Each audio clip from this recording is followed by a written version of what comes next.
क्या आप जानते हैं कि आपकी सोच और शब्द आपके दिमाग को प्रोग्राम कर सकते हैं? अगर आप रोज खुद से पॉजिटिव बातें कहें तो आपका सबकॉन्शियस माइंड उन्हें सच मानकर आपकी जिंदगी बदल सकता है।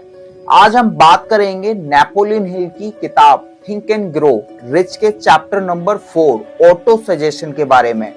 हाय फ्रेंड्स, मैं राहुल शर्मा और आप देख रहे हैं हमारी motivational series think and grow rich पर। चैप्टर 3 में हमने सीखा कि फेथ यानी आस्था कैसे सक्सेस की कुंजी है, और आज हम जानेंगे कि ऑटो सजेशन यानी सेल्फ टॉक और अफर्मेशन हमारी सोच को कैसे सेव करते हैं और हमें सक्सेस की तरफ पुश करते हैं। ऑटो सजेशन क्या है?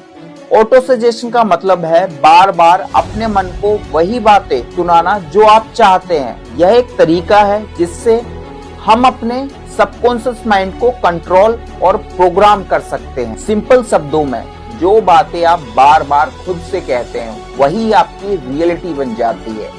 सबकॉन्शियस माइंड की ताकत। हमारा सबकॉन्शियस माइंड रियलिटी और इमेजिनेशन में फर्क नहीं करता। अगर आप रोज कहते हैं मैं कॉन्फिडेंट हूँ, मैं सफल हूँ, तो धीरे धीरे आपका सबकॉन्शियस इसे सच मान लेता है।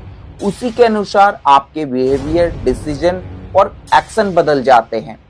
Positive versus negative auto suggestion. Positive auto suggestion आपको आगे बढ़ाता है। एग्जाम्पल, मैं अपने गोल अचीव कर सकता हूँ। नेगेटिव ऑटो सजेशन आपको पीछे खींचता है। एग्जाम्पल, मुझसे ये काम नहीं होगा, मैं अनलकी हूँ। इसलिए नेपोलियन हिल कहते हैं हमेशा अपने माइंड को सही वर्ड से फीड करो। ऑटो सजेशन प्रैक्टिस कैसे करें? रोज सुबह और रात को अफर्मेशन बोलो, अपने गोल्स को लिखो और उन्हें जोर से पढ़ो। विजुअलाइजेशन करो, इमेजिन करें कि आपने अपने गोल अचीव कर लिए हैं। अपनी सोच को हमेशा पॉजिटिव रखें और दूसरों की नेगेटिविटी से बचें। तो दोस्तों, चैप्टर 4 हमें सिखाता है कि ऑटो सजेशन आपकी सक्सेस का सबसे बड़ा वेपन है। जैसा आप सोचते हैं वैसे ही आप बनते हैं। अगर आप अपने सबकॉन्शियस माइंड को पॉजिटिव और पावरफुल थॉट से भर देंगे तो कोई भी सपना आपके लिए बड़ा नहीं होगा। तो स्क्रीन पर दिख रही वीडियो पर क्लिक करें। मैं आपसे वहीं मिलूंगा। तब तक के लिए ओके बाय।